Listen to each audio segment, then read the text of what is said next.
Aujourd'hui, on va voir le tube de Venturi. Alors ça, c'est en mécanique des fluides. Alors bien entendu, tu dois maîtriser l'équation de Bernoulli. Alors ça, si c'est pas encore fait, il faut que tu regardes les dernières vidéos où je parlais d'équation de Bernoulli avec 2-3 exemples différents. Et donc là, on voit encore un exemple qui est super important avec l'équation de Bernoulli. C'est le tube de Venturi. Vous devez absolument maîtriser ça. Et donc, je vais vous expliquer un peu comment ça marche. Il y en a plusieurs, les types de tubes de Venturi. Là, je vous montre un exemple. Alors, on va commencer comme ça. On va prendre un tube qui, bien sûr, avec le tube de Venturi, il rétrécit. Parce que c'est ça le but du jeu. Il rétrécit. D'accord ? Donc, ce qui se passe, c'est que le fluide, normalement, il passe par là. Ok. C'est normal, ça. Ce qu'on va faire, c'est qu'on va prendre des références, on va essayer de calculer des choses. Donc, première chose, on va prendre un tube, ici. On va prendre un autre tube, ici. D'accord ? Bien entendu, ici, on va mettre des points, donc on va mettre A et B, voilà. Et on va mettre, en fait, ici, un point B', et on va mettre ici un point A'. Donc, premier réflexe à avoir, on se rappelle des réflexes qu'il faut avoir, on fait une échelle avec les hauteurs. Donc ici, on remarque qu'on va ZA égale ZB. Ici, voilà, par là on a ZB'.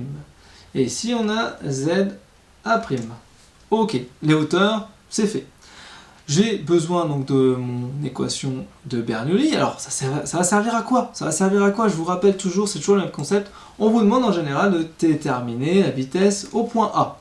La vitesse au point B aussi, mais surtout la vitesse au point A. Ah oui, je vous rappelle que l'intérêt en fait de différents tubes, c'est de pouvoir calculer les pressions hémodynamiques, donc les vitesses d'écoulement, etc. Donc vous devez absolument comprendre pourquoi aussi on fait ça. C'est la mécanique des fluides. On vous donne plein de formules effectivement bizarres, il faut essayer de comprendre pourquoi on fait ça, des fois ça n'a aucun sens, là on va essayer de comprendre et essayer de faire du sens avec. Donc l'équation de Bernoulli, vous la connaissez maintenant, donc c'est 1 demi de ρ VA carré plus ρ GZA plus PA égale 1 demi de ρ VB carré plus ρ GZB plus PB. Voilà, PB, pas PA. Alors, super important à retenir. On analyse le schéma et on essaie de comprendre. Je remarque que ZA égale ZB. ZA égale ZB. Donc, ça égale ça. Donc, ça va être intéressant. C'est une expression que je vais pouvoir un petit peu simplifier, n'est-ce pas? Ensuite, il faut comprendre qu'on peut calculer plein de choses. On va avoir une formule qui va être égale à VB égale alpha VA. Alors, ça, on va essayer de comprendre un peu le concept de ce fameux alpha. En fait, alpha, c'est par rapport aux écarts. Par exemple, là, on comprend bien que ce tuyau-là, l'épaisseur est plus grande, la surface est plus grande, alors que le tuyau est plus petit au niveau du B.